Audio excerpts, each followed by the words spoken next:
Welcome back to the second hour of LoveBabz, LoveTalk. I am Babz Rawls-Ivy on this wonderful Tuesday, November 12th.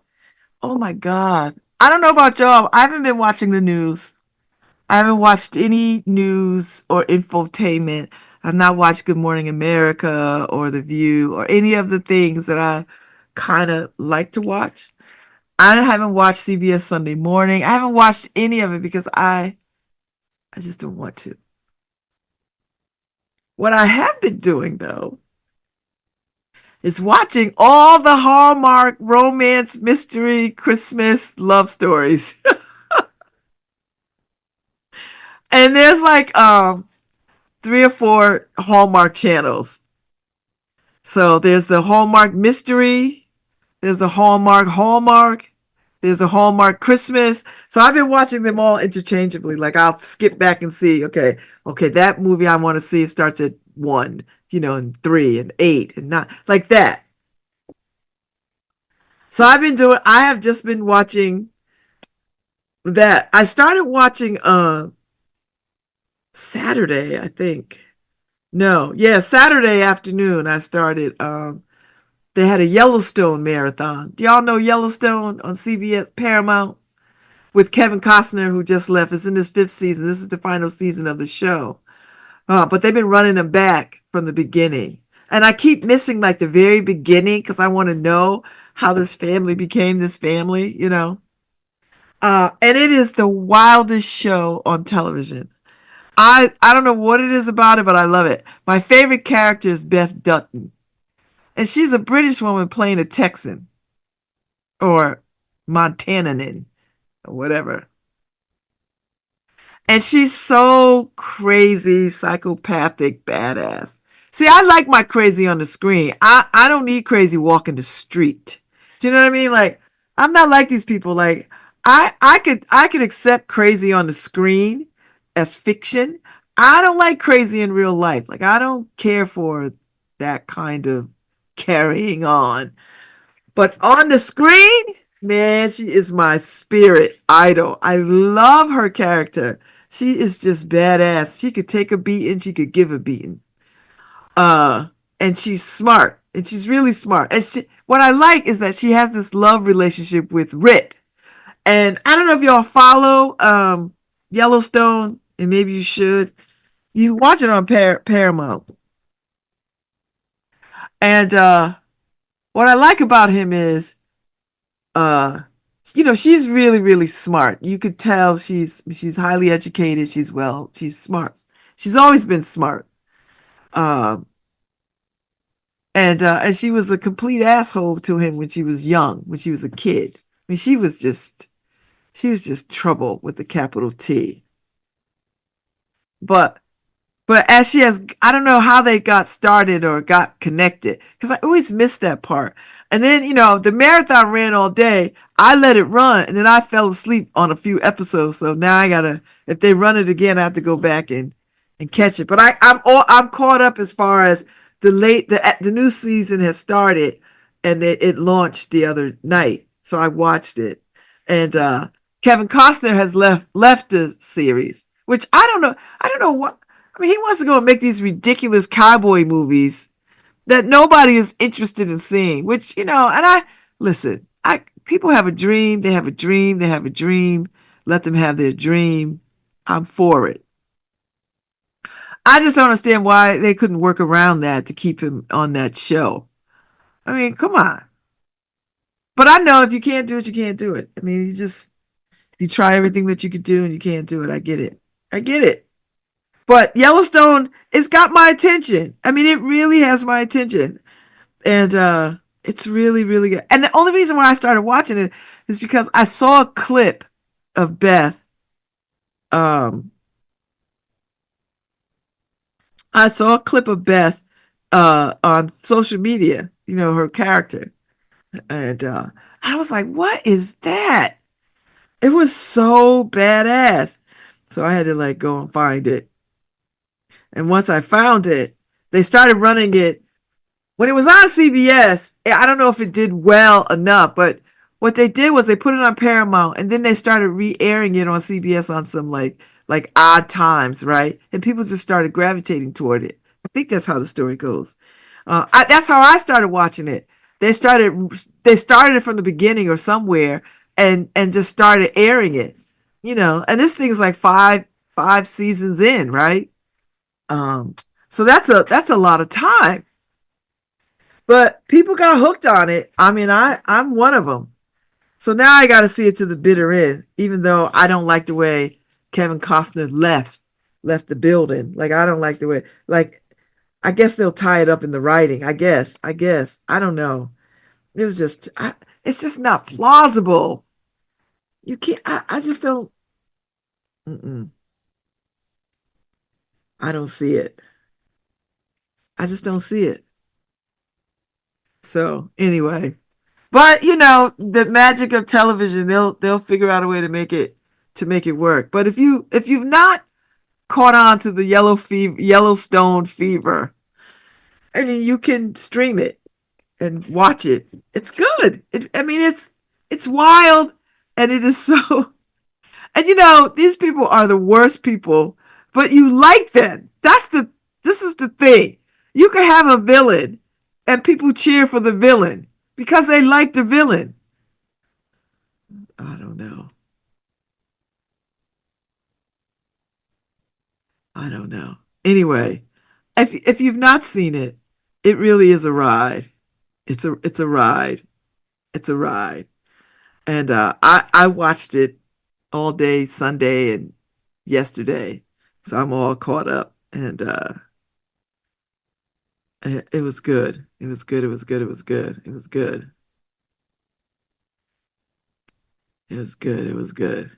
So I'm a fan, and I'm gonna try to keep up with it as best I can. Yeah, I'm gonna try to keep up with it and do all I can to the bitter end because it's ending. This is the last season, you know. And then there's some spinoffs. Like I think there's a spinoff with Helen Mirren. Like it goes back to like the 1800s or something. And then there's another spinoff that brings you to like the 1920s or something or other. Same family, right? Just how they amassed the land and all this other kind of stuff, how they came through. Um, and then I think there's another kind of spinoff that's happening that doesn't have anything to do too much with, or it's another kind of Western vibe thing from the same creators. Anyway, we have this they have this ridiculous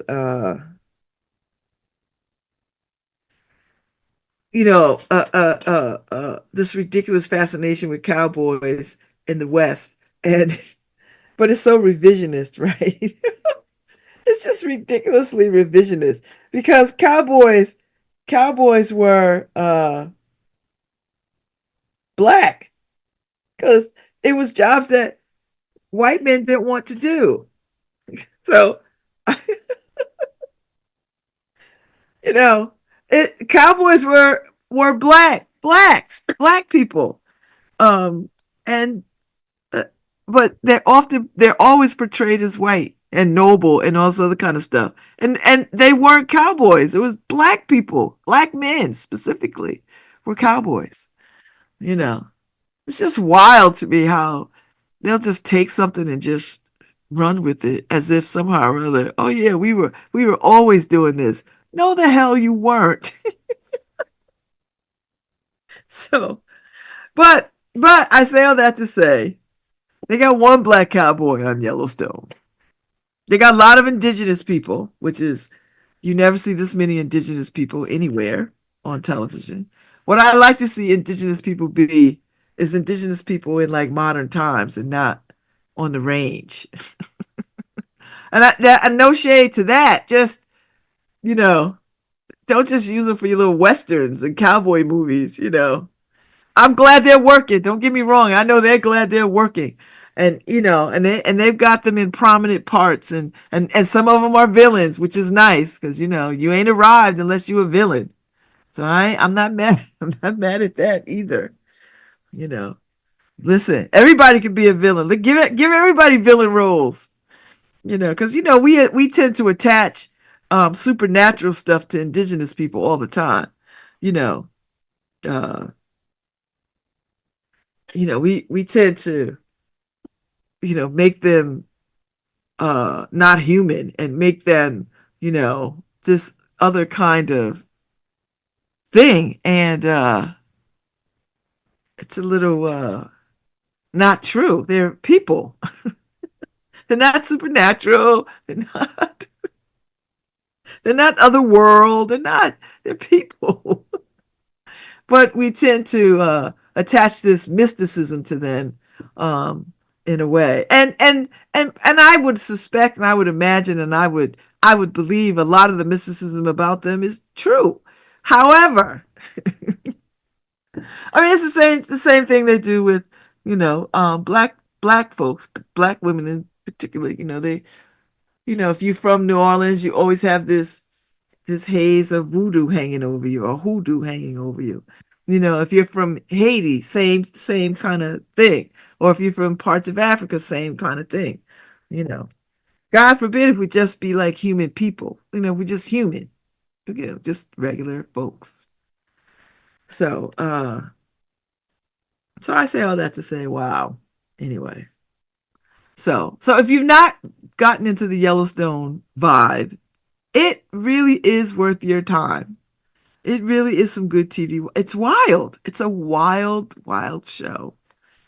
And I don't mean wild like they're just out of pocket. It's well done. It's well written.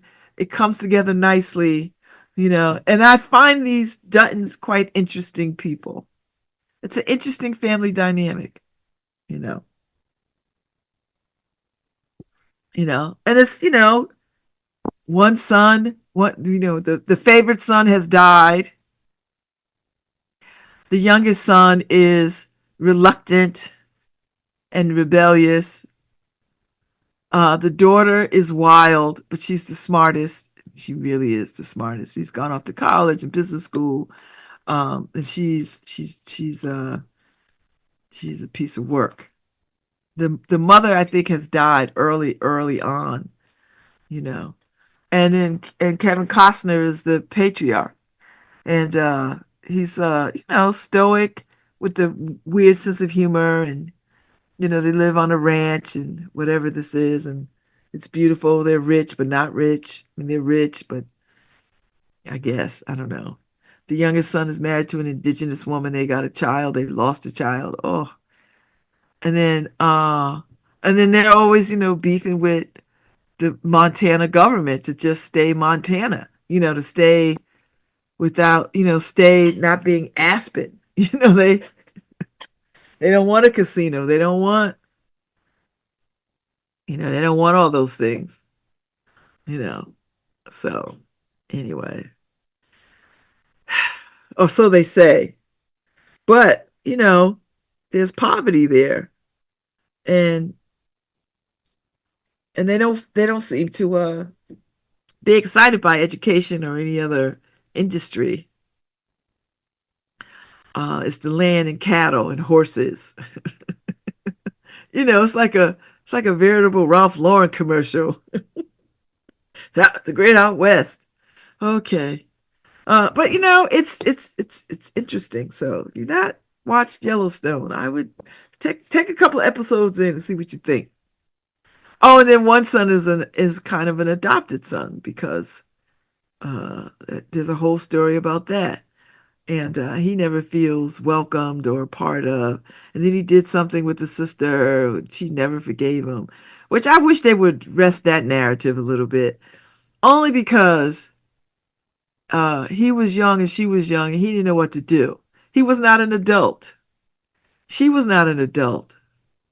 And nothing happened between them. It's what he did, to help her. And seriously,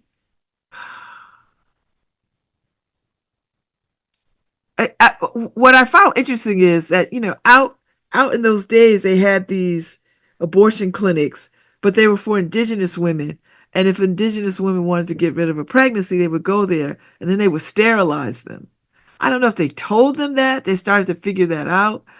And So I find it hard to believe that they gave this white woman an abortion, but sterilized her. Because I would have thought they wouldn't have done that to her because she's white, but she did. They did. So anyway, but maybe it was, maybe it's a we don't like indigenous women to have children, and it's a moral thing that a white woman would come in here pregnant, and or maybe they thought she was having an indigenous baby. I don't know. I found that a little odd, but I think that's what they were thinking, that she got herself pregnant by an indigenous guy, and and that's why they agreed to the abortion and the sterilization, the hysterectomy, or whatever the hell they did. You know, it's wild. It's interesting. It's a very interesting show. But she's not been able to forgive him for this, and I understand it on a lot of levels, but it just seems a little misdirected. Because her anger is not at her, is not him. If she really sat down and worked through, but she's been carrying this hatred for so long that it is entrenched in her spirit. And I was like, why are you, like, you begged him to do something. He's a kid just like you're a kid. He took you to the only thing he know to do, and why did she go to her father? You know. I mean, it was just it's a lot to unpack. And I don't mind unpacking it. Like, it's just fiction, you know. It's just fiction. I kind of dig it on a lot of levels, you know, wrestling with these kinds of things. And it highlights what was going on reservations back in those times, like what has been happening on reservations forever and ever and ever, you know. And I think people were like in disbelief, like, no, yes, that was happening. They had these little outpost abortion clinics, and they were like, we'll give you an abortion and we'll fix it so you never have any more children, you know. And that's not what women wanted. But when you're desperate, you just think, okay, I'll just take the desperate route, you know. So, but anyway, get into Yellowstone if you can. Just get into it. It's good. And I've just been watching Hallmark Christmas movies. Christmas movies, mystery, Christmas mystery. They have Christmas movies that are love stories, Christmas movies that are mysteries and love stories, and then Christmas movies that are just Christmas movies. I love it. But Hallmark, that's what they do. So yeah, so that's how I've been spending my time. I haven't watched any news. I can get the weather on my phone. If I want to see news, I could see news. Nothing is happening that I'm not aware of. You know, I catch snatches of things, but I just don't have it in me to participate in the infotainment of this country.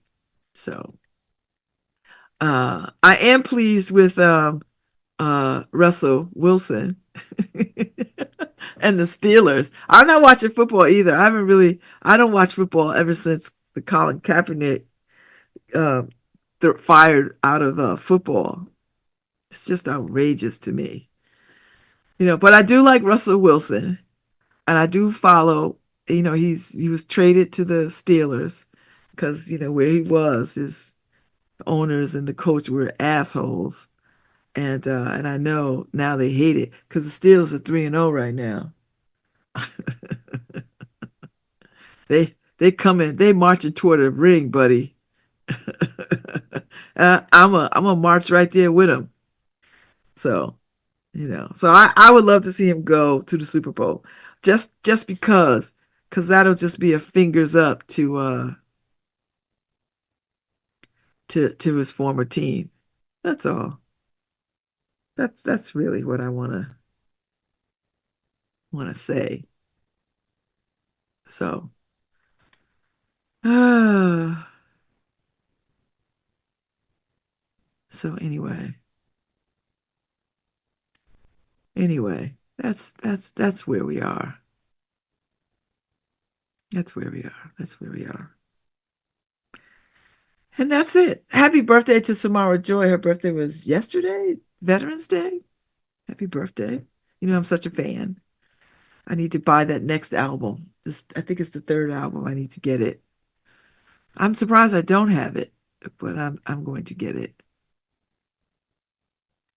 And you know, you can order it. And for a minute there, you could order it with her signing it.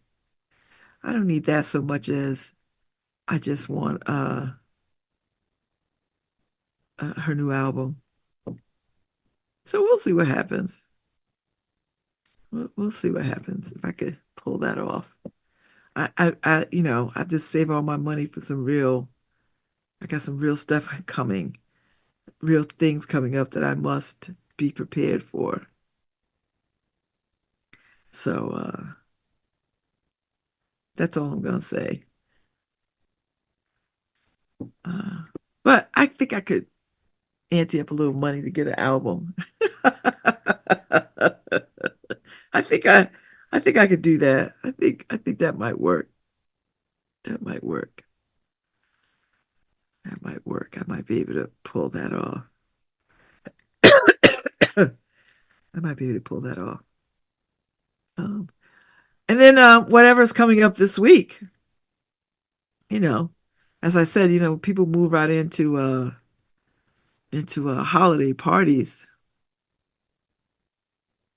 which I'll probably dial that back a little bit this year. Uh, I think I'll make it to the AKA party in December. You know, I gotta support my girl Dory. So I gotta rock that, you know.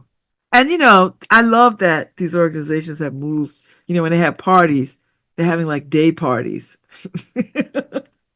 You know, three to 1 to 4, you know, 3 to 6, you know, that kind of stuff. And I remember saying, "Oh, who wants to go to a day party?" I really was one of those people. I was like, "Oh my God, I don't want to be somewhere with a whole bunch of people at 4 o'clock in the afternoon, 3 o'clock in the afternoon." Now I live for them. Now I'm like, "Oh, I would happily go to a day party." Oh, show up at 3 o'clock, drink a little cocktail. I'm home by 7, 6, baby, and I done partied. I got my line dance on, some good cocktails, good conversation, lots of pics, and then I'm home. I like it. Oh, that's a win-win, don't you think?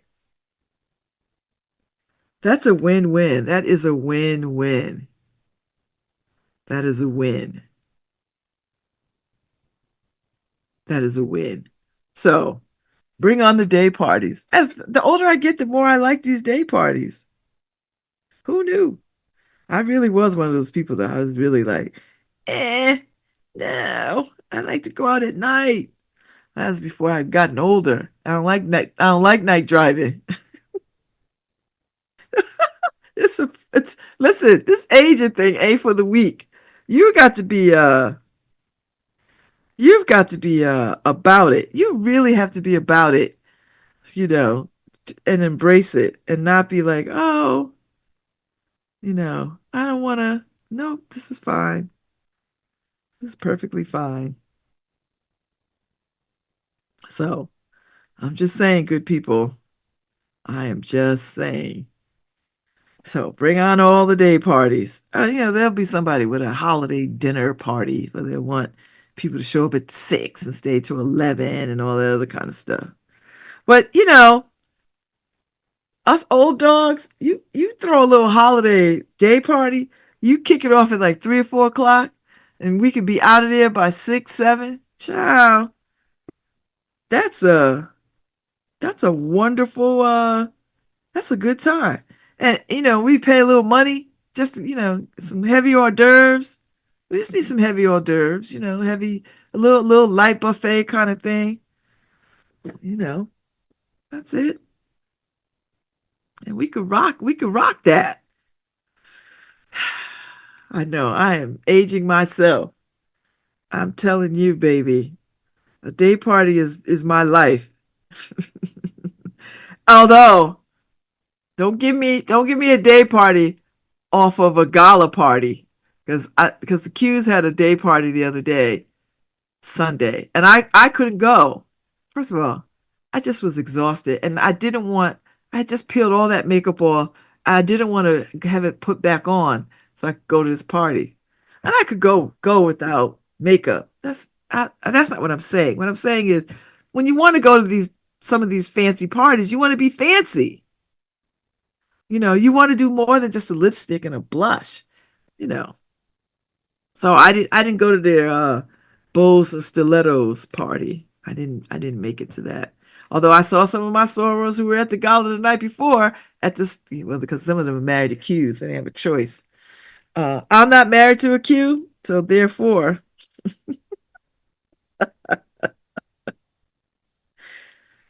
that solves that problem. That solves that problem. But yeah, so it looked like it was a good turnout. They had it at the boathouse. I hope they had a really good time. I'm sure. Listen, Q's throw a good party. Everybody throws a good party. Everybody throws a good party. So, so yeah. So I'm apologizing if any of them are listening, and they're not, um, or their wives are listening. I'm sorry I couldn't be there. Mama had to sit out. Like I literally had to sit out. So there's that. There's that. There's that. There's that. But yeah, so holiday season is upon us. This weather is crazy. We are squarely in Virginia. It is mid-November and the weather is still in the 60s and well, it's 50 degrees now. But I mean, but it's morning. I think the high is going to get to 60. That'll feel really nice. That'll feel really nice. And people should enjoy this because as I know, it's going to turn on us. This weather is going to bitterly, sharply, unequivocally turn on us. So be ready. I don't want to hear anybody talk about I didn't pull my coat out. I didn't. No, child. Start pulling out your sweaters and your heavy stuff. And I don't think it's going to be a harsh winter. Like I don't think that. But I think it's probably going to dip a little bit more. And although personally, uh, I could live with this weather like this. I feel like I could live with Virginia weather. I know everybody's like peeking around the corner like this can't be good. This can't be good. This can't be. It's like everybody's like, is this the end of days? Although I tell you what I will wish. I will wish for a full-on nor'easter blizzard La Palooza for the inaugural, so that nobody can show up.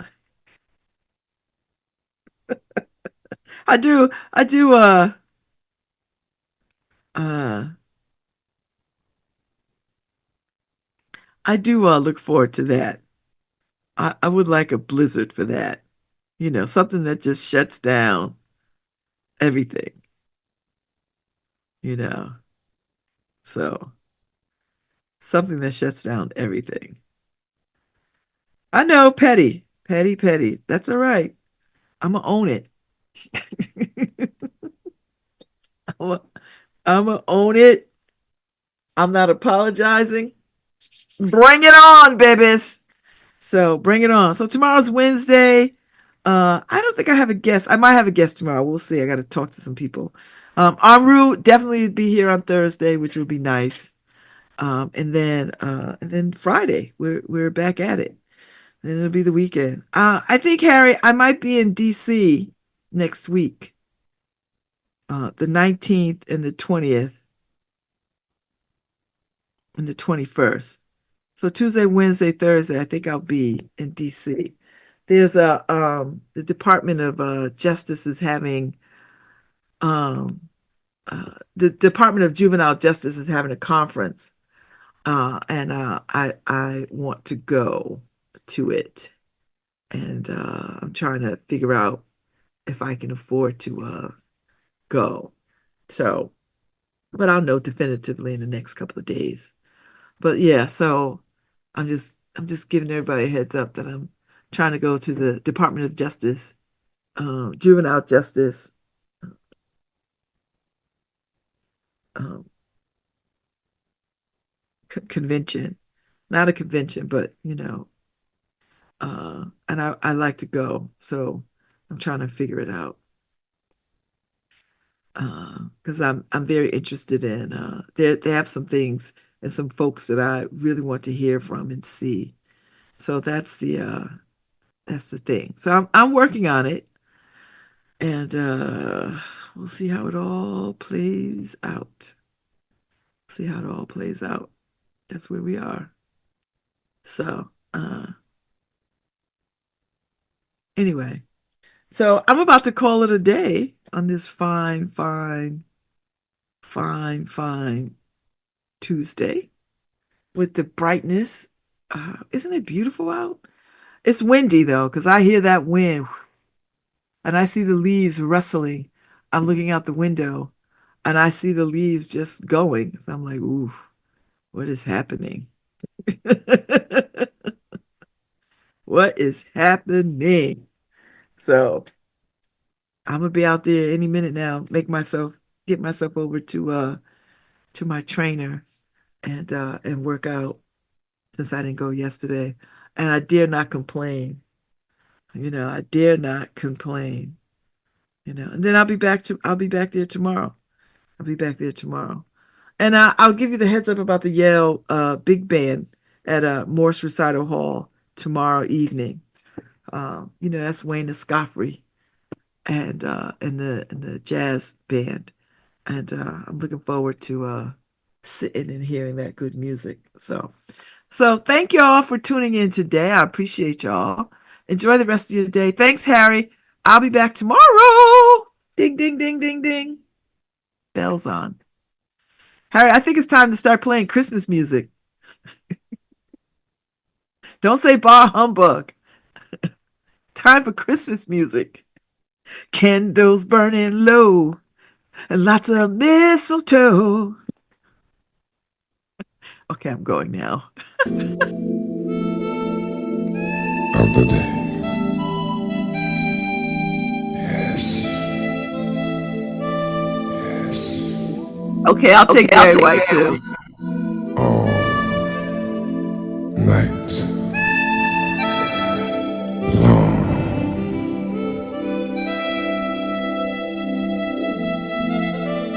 Closer. Baby, just let me play.